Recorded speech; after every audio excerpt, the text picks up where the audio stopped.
So I'm here in Bundoran at our local community garden, the Bundoran Community Gardens, in their meadow collecting Filipendula ulmaria, which is meadowsweet. Something most people would recognise, grows everywhere all over the country in Ireland.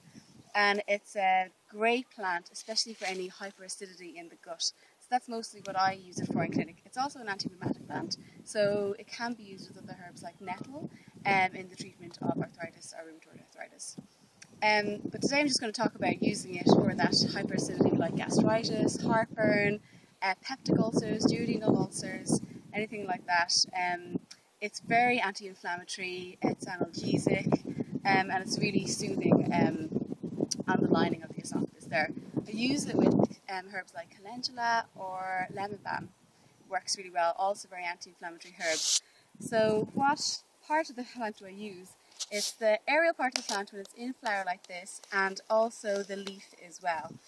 So there's some really nice leaves here at the moment. So you also don't forget to take the leaf as well, as this flowering head here. And it's really important when you are harvesting, especially from the wild, that you find a really safe place to harvest your plants from. So here at the community gardens, everything is grown organically, which is wonderful, and we're not too close to a road, which is great. You can see the sea behind us here, so it's the perfect spot to do some harvesting like this. And make sure you're harvesting on a really dry day. Like at the moment, the northwest of Ireland, we're having a heat wave, which is fantastic, and these plants are bone dry. Because when you try and dry it, if there's any kind of dampness on it, like if it's early in the morning, if there's dew, or if there's been raining a couple of days beforehand, then when you go to dry it, it could go mouldy.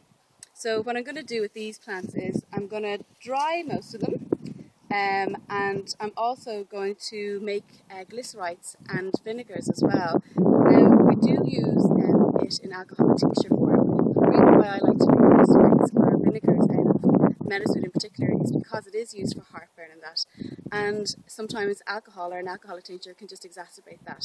So a glyceride is just a mixture of glycerin and water, and it's much more soothing than an alcoholic tincture would be. And the apple cider vinegar, which I use to infuse the plant as well, is very anti-inflammatory, very alkalizing, and on its own it can be useful for heartburn. So they make a wonderful combination. So that's what I'm going to do with these guys. I'm also going to make some cordial as well, which is great. So for the cordial, we just use the flowering heads, not the leaves, as it could turn out a little bit bitter. So it's just the same as your elderflower cordial, which you're probably familiar with, but I actually prefer the meadowsweet cordial. I think it's just a nice, more earthy flavour to it. It's not as sweet.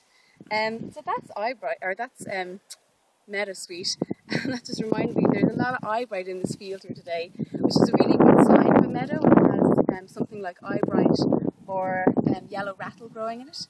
So today, while it's really nice and sunny, myself and Ross are also going to harvest some eyebright. So I'll just show you that. This is eyebright here. It's another herb we use quite a lot dried as well for the eyes. So we're going to harvest that today as well while it's dry, and continue harvesting our meadowsweet.